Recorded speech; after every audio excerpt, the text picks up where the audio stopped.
राहुल एक 28 वर्षीय युवक था जो मुंबई की भागदौड़ भरी जिंदगी में अपनी पहचान बनाने के लिए संघर्ष कर रहा था।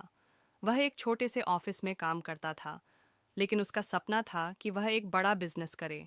कई बार कोशिश करने के बावजूद वह हर बार असफल हो जाता। उसके दोस्त और रिश्तेदार भी अब उसे ताने देने लगे थे। राहुल सपना देखना बंद कर और नौकरी पर ध्यान दे।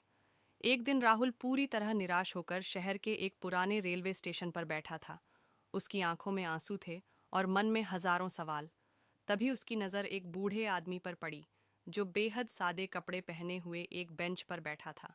उनके चेहरे पर गहरी शांति थी। बूढ़े व्यक्ति ने राहुल की ओर देखा और मुस्कुराते हुए पूछा, बेटा क्यों इतना उदास लग रहा है? राहुल ले तो चुप रहा, लेकिन फिर अपने दिल की सारी भड़ास निकाल दी। मैंने कई बार कोशिश की, मेहनत की, लेकिन हर बार असफल हुआ। अब लगता है कि मैं कभी सफल नहीं हो पाऊंगा। शायद मेरी किस्मत में यही लिखा है। बूढ़े आदमी ने एक क्षण सोचा और फिर अपने झोले से एक कांच की बोतल निकाली। उसमें एक छोटी सी सोने की गेंद थी। उन्होंने राहुल से कहा, इसे पकड़ो और इस बोतल से बाहर निकालो। राहुल ने बोतल को देखा। उसकी गर्दन बहुत पतली थी, लेकिन गेंद को अंदर से देखा जाए तो वह बड़ी लग रही थी। उसने उंगली डालकर निकालने की कोशिश की, लेकिन गेंद बाहर नहीं आई। बूढ़े आदमी मुस्कुराए और बोले, अब इसे उल्टा करके हिलाओ। राहुल ने जैसे ही बोतल को उल्टा किया, गेंद धीरे धीरे बाहर गिर गई। राहुल ने हैरानी से बूढ़े आदमी की ओर देखा। उन्होंने समझाते हुए कहा, जीवन में भी कुछ ऐसे ही होता है बेटा।